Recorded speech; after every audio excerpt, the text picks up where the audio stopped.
Alright, Maison-me. After a couple of false starts here with a new microphone and stuff. I don't know, going forward I might just use my phone. I'm kind of over all the nonsense with my proper camera rig. Anyway, so I've already sanded this headstock 800, 1000, 2000, 3000. Then I gave it a, instead of putting more material on it, I gave it a light coat of blush remover, which I don't know what the correct term is for, I think it recatalyzes it, and so it just all blends together nicely. Anyway, I am going to try to flatten and level this, because if you look at it, you can see there's just ever so minimal orange peel. It's really shallow, so hopefully we can, with a little bit of 1000 grit, just carefully get rid of that. It's been a few days, but I'm starting to already feel like, just the way this feels, like it's still too soon. It's still probably too soon for me to be doing this. I don't sit around and wait well. I guess that's why I don't do this for a living. But I want this to look good. I don't want to just accept that it doesn't look perfect yet. If there's something I can do with it. This is the hardest part of finishing. This is the hardest part of it. You follow all the rules. And see, if you look at it, hopefully you can tell. So I want to get rid of all that. I am putting no downward pressure at all. I am just letting the sandpaper glide across the surface. I'm not trying to give it any mechanical advantage at all by pushing down on it. The thing I've learned is that nitrocellulose is also really, really easy to burn through. I've done it. I've done it a couple times. You just burn through it. Just burn all the way right down through the wood. And it's like, oh, I hate you. And the thing is, because I'm using aerosol cans instead of a sprayer, I'm putting on significantly less paint. And so the theory is that you build it up enough that you're able to sand it down flat, and there will still be material left over that you can then go ahead and smooth out and polish. This is like the hardest part of it. And because I'm only working on one guitar, and I also want to make videos, I don't want to skip too many days. I don't want to jump into another project while I've got my table all full of these parts, right? And in the past, I wouldn't make several videos for this whole transformation. I would just make one. I would just make one video of the entire transformation. But because I'm trying to get back into YouTube videos, drawing this out. I'm drawing this out to just get in the habit of making videos and putting them on the internet.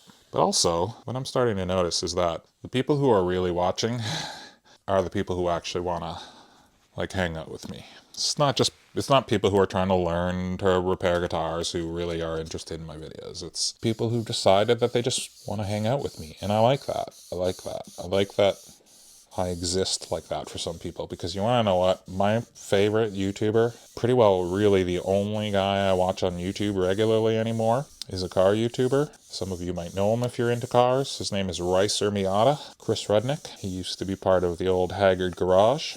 And the only reason I watch his videos is not because I care about what he's doing to his cars anymore, or how he's doing it, or the outcome of... I just like him as a person. I like him as a person, and I follow his channel because I like him as a person. And the videos that I least like to watch are the ones where his personality is least on display. So like when he does drift events and things like that, I just like completely tune out of those videos. And it's funny because he makes videos making it seem like the prize is him finally getting to the drift events, right? So whereas my videos, the prize would be the reveal at the end, showing you how I transform the guitar. And for him, because the nature of his show is him always getting ready for drift events and making cars for drift events, and that's kind of his goal, right? Except for me, as a viewer, I don't know about his other viewers, I don't know how many of them feel the same way, but for me, those are the least enjoyable videos, are watching the drift events. The most enjoyable videos for me of his are when it's him in the garage with the other two guys doing whatever, talking about whatever, because he seems like a dude that I would hang around with, right? Like he seems like the sort of guy that I would enjoy being friends with. I don't agree with everything he says, not like a Rice or Miata stan or anything. I'm just trying to illustrate that I've come personally a long way from just watching YouTube videos because I want to know what they're doing. And now, okay, so I'm going to move to 2000 now. And now I feel like most of what I enjoy about his videos are his personality and the personality of the other people that he has in the videos with him. So the reason I bring that up is because I feel like most of the reason people have ever watched my videos is for the same reason. And it's funny because, over the years I've gotten so many comments from people saying, oh, why don't you just do this or why don't you just do that? And it's true, right? Like there's a certain amount of truth to why don't you just do this or why don't you just do that. But the fact is it gets buried under all the other negativity. So it's hard to keep your eyes on people who are just trying to help you. Like I leave comments for other people saying this, that, or the other, and it may come across as me being this, that, or whatever. But my intention personally, like if I ever see somebody doing something that I feel like, oh, if I just say this to him, it could save you so much grief. Like I've been watching this guy on TikTok. I swear to God, every video he makes is him removing stickers from guitars. And it's like, dude, he tells us every video that he's using friggin' alcohol, rubbing alcohol.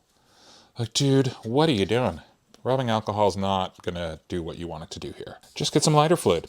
Lighter fluid will do what you want it to do. Lighter fluid will take those stickers off without affecting the finish beneath. It'll do it cleanly. It'll remove all of the residue cleanly.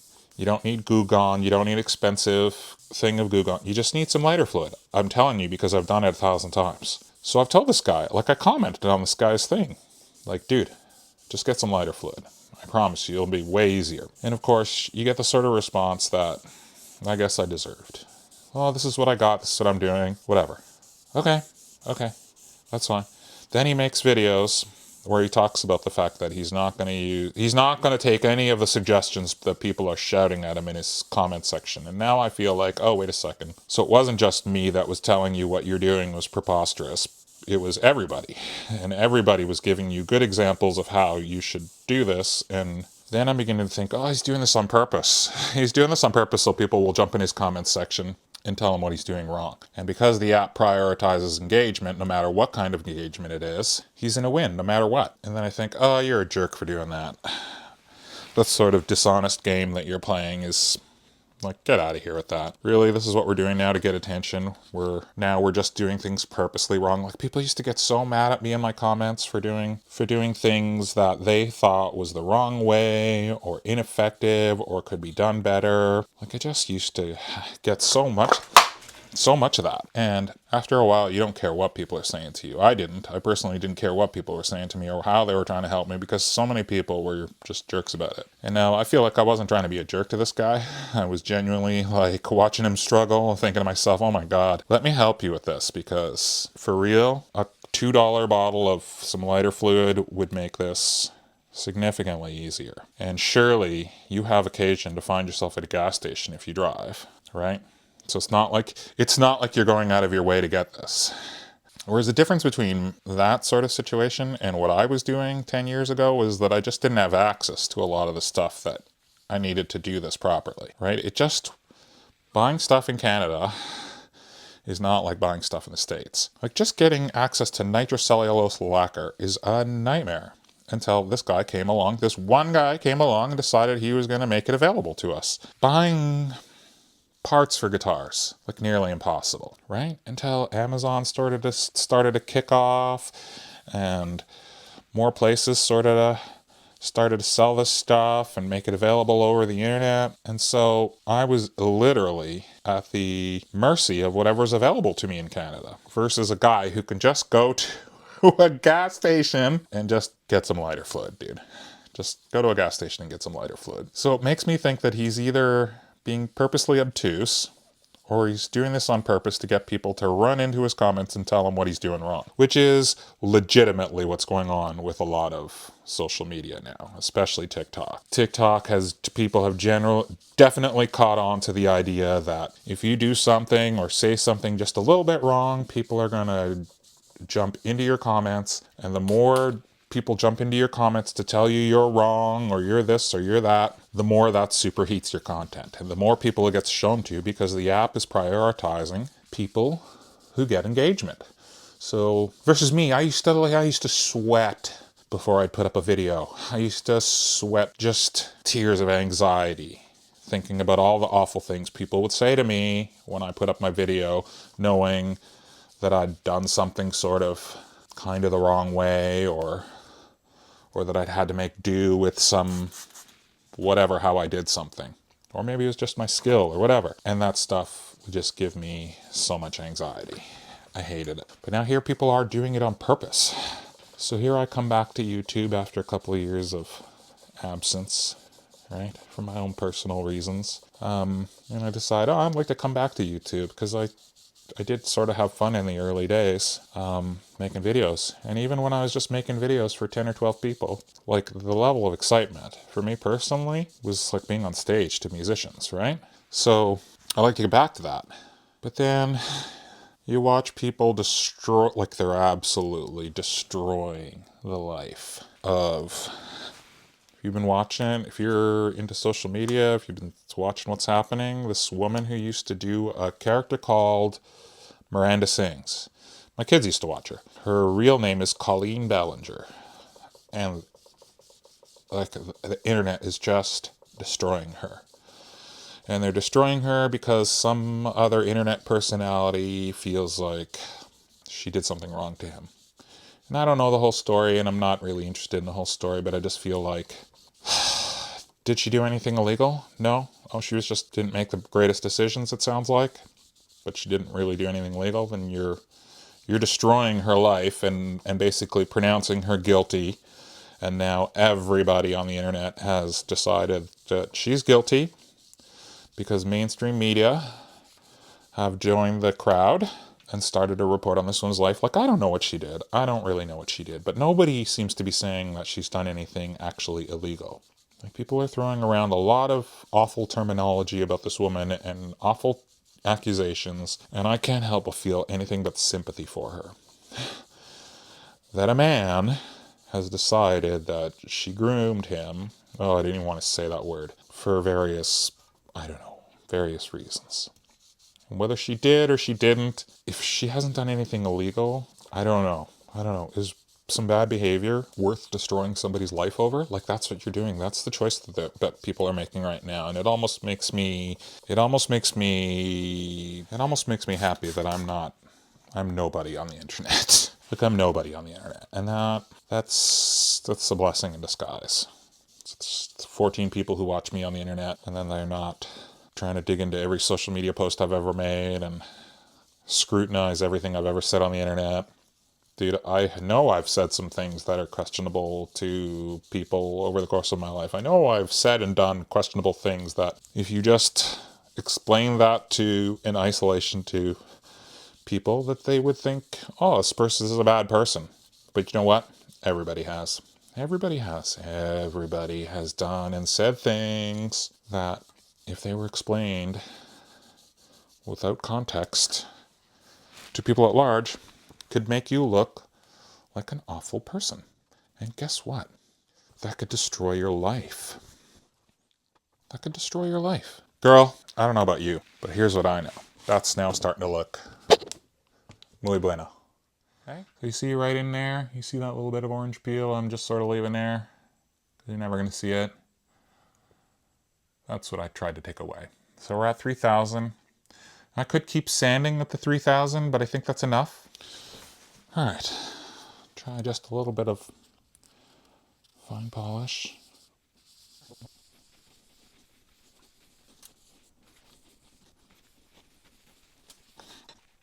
All right, girl, I need a win today. Je demande. I need a win today, girl. I need a win. I need this to turn out well. I want this to turn out well. The 3,000 left a lot of scratches. Some of you may be asking, why aren't you doing this with a drill and some pads? I have all that. The reason I'm doing it this way right now is not because I want to struggle. It's because I don't want to make a big mess right now. And this isn't the final step.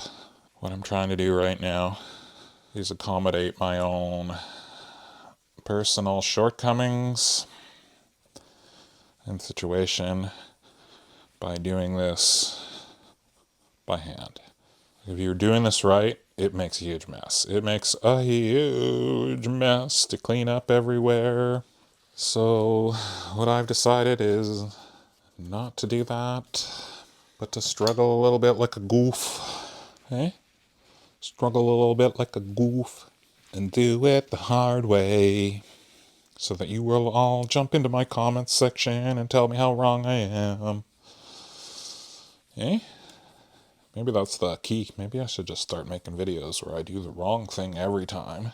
And maybe YouTube will start superheating my videos and show them to more people. Okay. Let's see how far we got.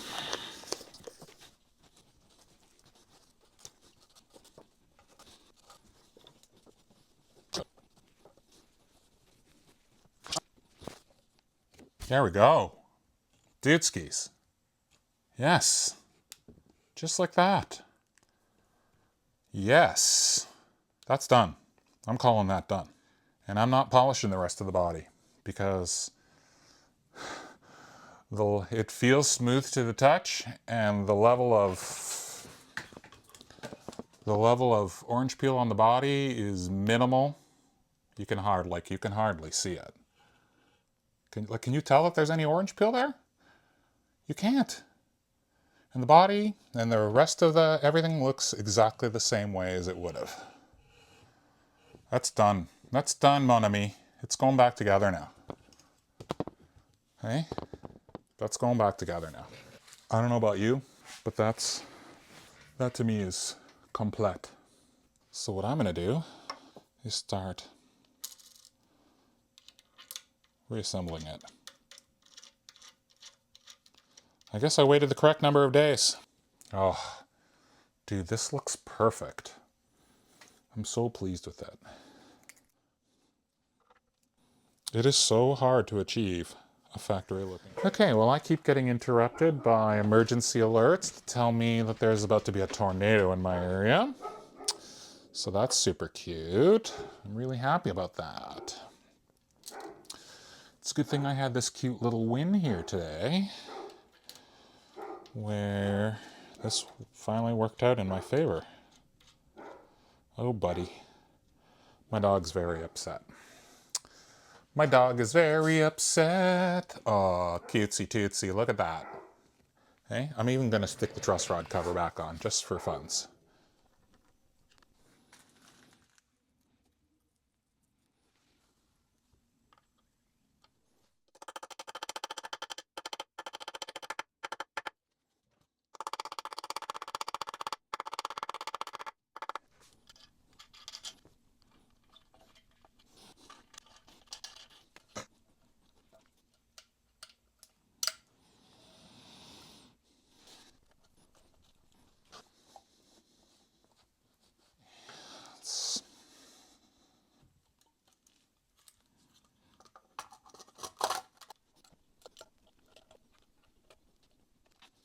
Okay. The easiest reinstall ever.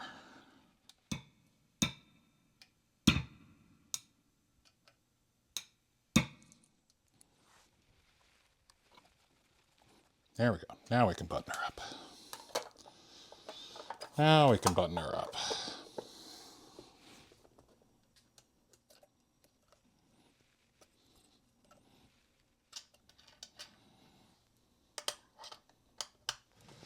$13mm. Let's make sure these don't come loose again. We'll do them more than hand tight. We're finally ready for strings. Okay, we're getting there. We're getting there, kids. We are getting there. Okay, that's it. It's back together now, kids. Look at how good that looks. Okay? Now, the question remains, should we install the pickguard? Pickguard or no pickguard? I'm kind of in favor of the pickguard, as you Probably no. Yeah, we're installing that. It's going on.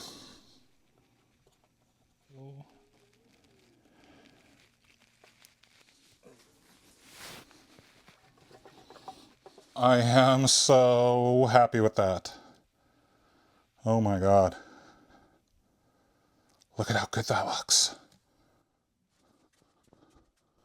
Hey, look at how good that looks. Minus the fingerprints, eh? Minus the sexy little fingerprints. But still, I ended up with a mirror finish on the headstock. It's perfect. It's friggin' perfect. And the same thing on the body. Look at how good that looks. Look at how good that looks. Stop. That looks amazing. I'm so happy with that.